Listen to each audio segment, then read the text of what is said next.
Premyer Liqada əsas sual 4-cü yerin kimə qismət olacaqdır. Bu mövqe uğrunda mübarizə Zirə ilə Neftçi arasında gedir.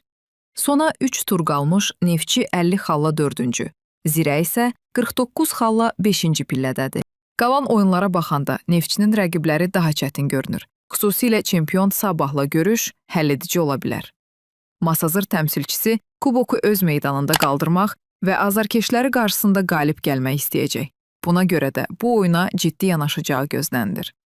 Zirə isə bütün maçlarını qazansa belə Neftçinin xal itirməsinə ümid etməlidir. Nəticə etibarilə yarışın taleyi böyük ölçüdə Sabahın çıxışından asılıdır.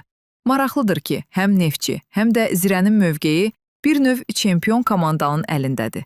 Eyni zamanda Qarabağın Avroliqaya vəsiqə qazanması da Sabahın çıxışından asılıdır. Kəsəsi, son sözü Sabah deyəcək. Nə qədər qəribə olsa da, indi həm əzəli rəqiblər olan Qarabağla Neftçinin, həm də Zirənin taleyi Bayquşların əlindədir.